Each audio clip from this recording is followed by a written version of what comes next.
and welcome to this episode of The Fast Lane.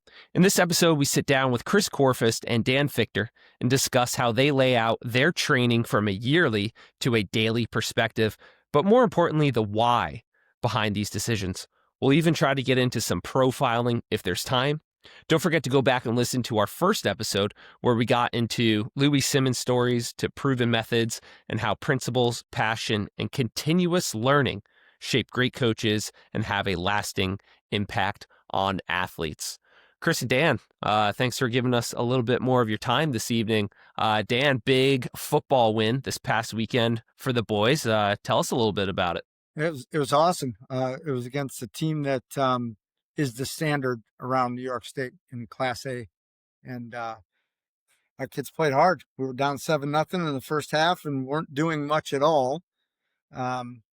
Defense played really well, and offense kind of piggybacked them in the second half, and we were able to get some big plays. We got some explosive guys, so when they get loose, they can run. Hey, I was watching the film, Dan. Did you get new tattoos on your one arm? These are painted on. No, there's a new one there. Yeah? The one kid goes, leaders need leaders, and I saw you stand there and go, wow, he filled out that arm. I thought you were just going to get like a little flag. What is it? It's a fish? It's the fish up here. It's a koi and an American flag. Why would you want a koi? Why? Because it means prosperity and good luck. When it's How's that going for you? When it's Chris is in retirement, he's very complimentary. Jeez, holy shit! I'm bored out of my mind. Spending a lot of time down at Safeway, just I talk to dogs shooting all it with day. people. You're supposed to be up here, being on the sideline. Put you to work. For those listening and not viewing to this episode, Dan's got almost a full sleeve tattoo down his left arm. That's what we're talking about and discussing here. It's my midlife crisis, but it's really an end-of-life crisis because I'm more towards the end of my life than I am midlife. Well, You know how that hopefully feels. not. My next stop is the box. I mean, that's all I got left. I'm in that phase. Very, is that in between very the bleak. acceleration phase, the transition phase, and the maximal velocity? In maximal velocity right into the box. Yeah, you're slowing down. You're going down. There you go. My wife even asked, do you want me to cremate you or bury you? And I was like, Jesus, I'm only 57. She goes, yeah, you're already retired, though. It's right. It does happen. Yeah, it definitely does happen. To every one of us. After that fun intro there, we're gonna go into the mailbag here and answer some fan questions from our last episode. Blair Bennett, Revolutions in Speed 2 attendee, and then just a good friend of mine, wanted to know about ankle mobility. So he's working in a high school setting, and he just wanted to know, are isometrics enough to address ankle mobility, or are there certain stretches and correctives that work too? So the scene would be you have a player come in, guys, and they just can't dorsiflex. They can't get that shin down. They can't get into ankle rocker. What are some of the go-to tricks of the trade that you guys have found success with? Well, the isometrics can get you in that position, but then you've got to move through it. And I think you have to earn that mobility. So I like the shuffle walks, the Sean Allen shuffle walks, where you kind of squat down into like a 1/4 and 1/8 squat, and your feet are even, your feet are underneath your hips. Then you lift your forefoot and you slide it forward. And then the key is lifting up that rear foot and sliding it forward. So you're already at a tight angle, and you've got to learn to pull that foot up. So you've got to learn to lift that foot and earn that mobility, gain the strength to earn that mobility. And you'll see people cheat. They'll sway, they'll turn their foot out if they truly don't have that range of motion in that foot. I think if you go on YouTube, this is one of the first videos I ever made, and it was with Sean Allen, and he demonstrates that shuffle walk. Now, correct me if I'm wrong, Chris. I don't know if it was during COVID or it was like an online TFC.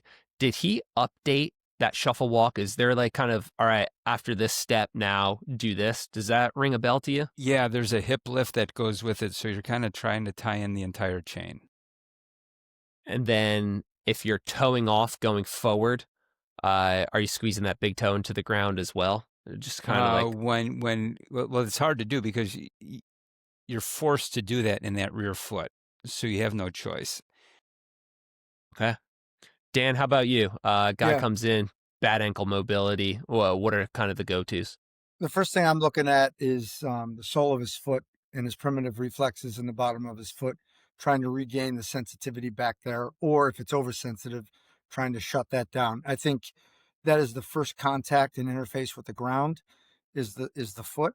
And to be able to, whether we're taking a fork and going up and down that or a spike ball, I've talked about that in a lot of different lectures.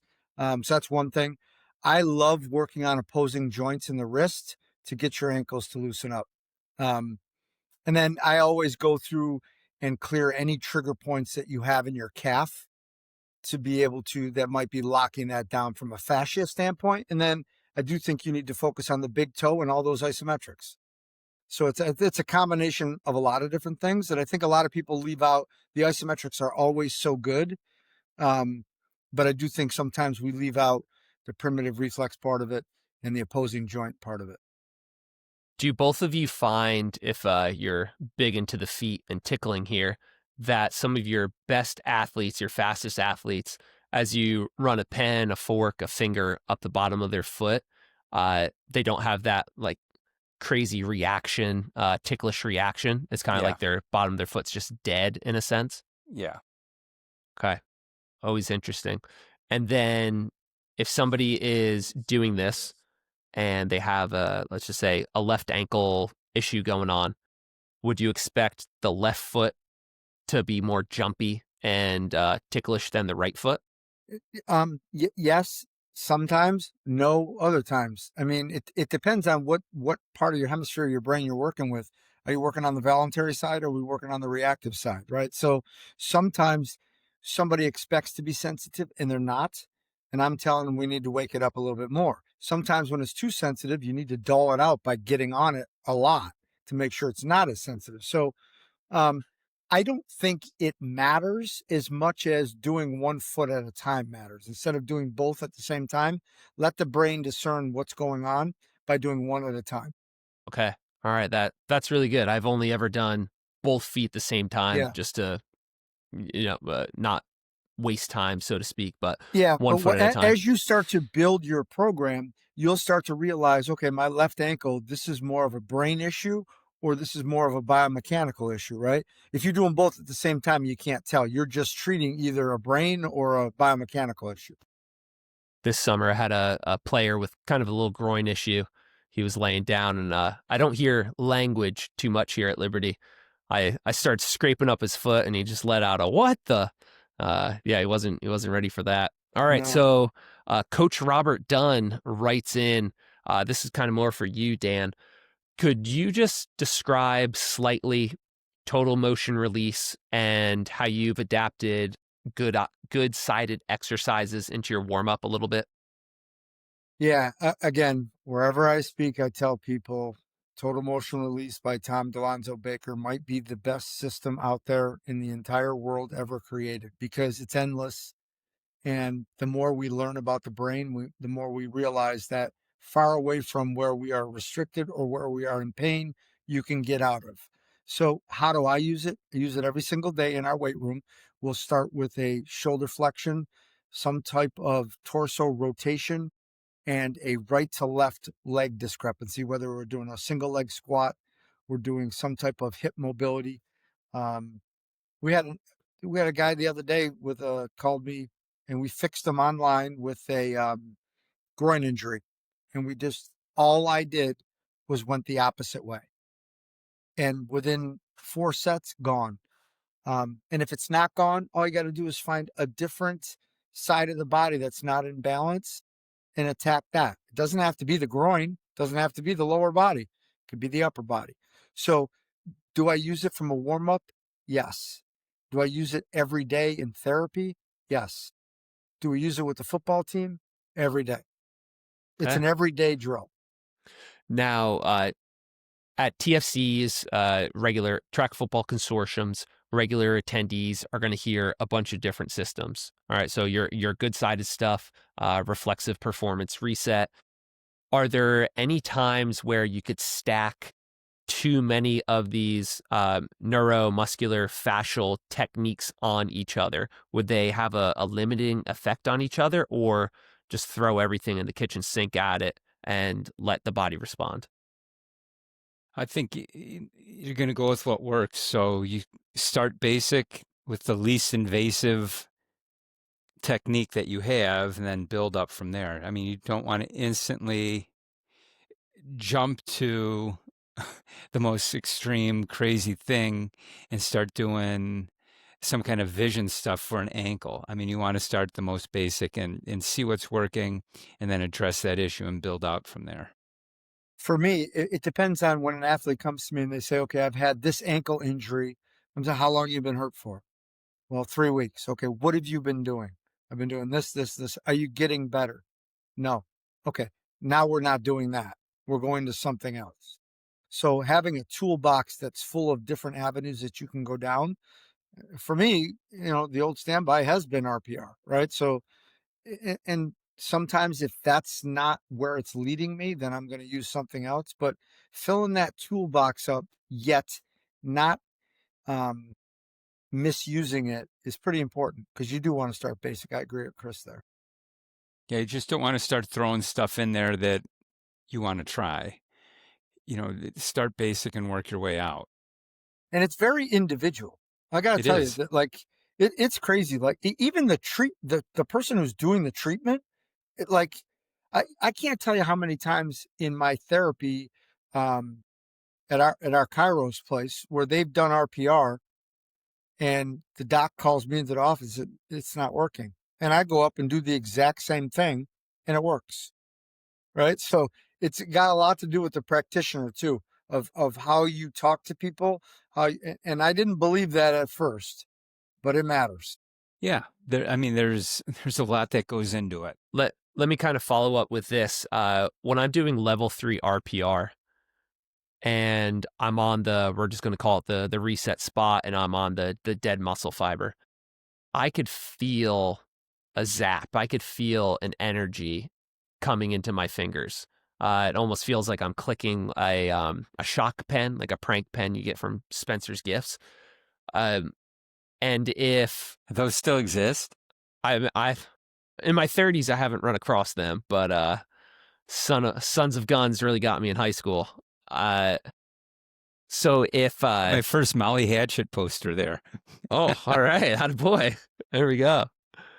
A kid on my lacrosse team, his grandma was Rosie the Riveter, just as a fun fact for the boys here. Rosie. Yeah. So if you're doing your level 3, Chris, and you're not feeling that shock, and I won't say shock, but you're not feeling that energy come through, do you switch to a different technique, or is it just, hey, maybe I'm just not feeling it on this guy? I stay with it. Again, that's why the testing is there. You might not feel that shock, but if you test positive after you've intervened, then you've accomplished your goal.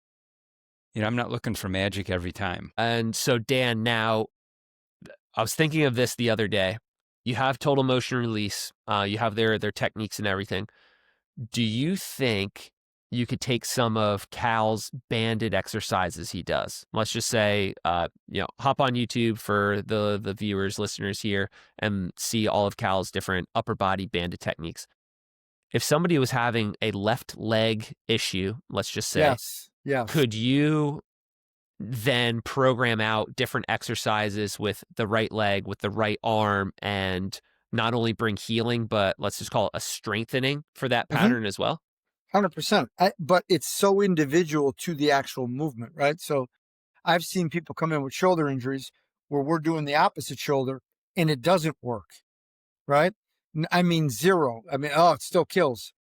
And then you go down to the same side leg and do an exercise and balance out the other leg, test your shoulder. Ooh, it feels better. So I can't tell you what it's going to be, but it's definitely something for sure.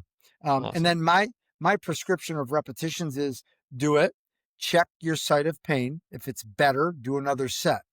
If it's even better, do another set. If it makes no difference anymore, it's still way better, but it's no better than it was the last time, you're done. So for people listening, kind of the moral of the story there is learn how to test things. Learn how to do a before and after, a test and retest as you're implementing some of the different strategies, whether it's neuromuscular or fascial. All right, next question comes in from Daniel Kreitz on Instagram. He's Daniel.Krites05. Do you guys prefer extreme isometrics or some sort of like reflexive firing isometric to teach muscles to relax quicker? Both? I don't know why you have to pick one or the other. I think both have their place, and you have to know what you're doing with both of them. I would definitely say for a novice athlete, I would start with the extreme isometrics just so they can find a position. But then once you can find the position, then you need to learn how to squeeze and relax. And so would you say that there's there's value in exercise timing? There should be kind of a certain order depending on the athlete's level and kind of time of year. So like if you're a coach that loves depth jumps, make sure you're extremely proficient at depth drops or altitude drops first. Be able Absolutely. to not crumble upon landing. Yeah. Okay. And then do you guys ever use extensive, so kind of like just jumping rope versus extremely impactful hurdle hops or something like that versus intensive? Do you ever use extensive plyos somewhere in the, first 10 minutes of practice range early in the season to kind of build up the feet and the tendons? If I'm training somebody individually, I love jumping rope. I do. I love having athletes jump. I don't rope. like jumping rope because people spend more time missing and resetting the rope. Well, that's the problem I with get rid of today's the rope. kids. That's what the problem with today's kids is their timing and coordination It's sucks. horrible. And that's what sprinting is. It's timing and coordination. So if you can take a minute to jump rope and get better at it, you're automatically going to be able to hit the ground faster and respond to the timing parts of training. So I like to do it. It's frustrating with kids. I've honestly had kids come into my gym that can't jump rope and they jump at the wrong time. It's like, holy cow. Oof. Did you guys have a jump rope for heart up in Rochester, Dan? Oh, yeah. Yep. Oh, that was the best. First grade, Mrs. Ragstad's class. Man, Miss Ragstad. I remember her. Yeah. She was good. Yep. Heart health, baby. Scored 1,000 pounds. Scored 1,000 pounds. Scored 1,000 points in high school basketball. She was something. I bet she did. Yeah. Oh, yeah. All right. So that ends our fan questions here. So if you're listening, write them in. At least we know 3 people listen now. Yeah. There was a bit more. I screened some of them. We'll just word it that way. Were some of them negative? It was probably Cal. Oddly enough, someone was asking about fish tattoos. So I think Dan answered that one for us. So that's perfect. And jackass. That's you, Yeah. Chris. That was good. Yeah.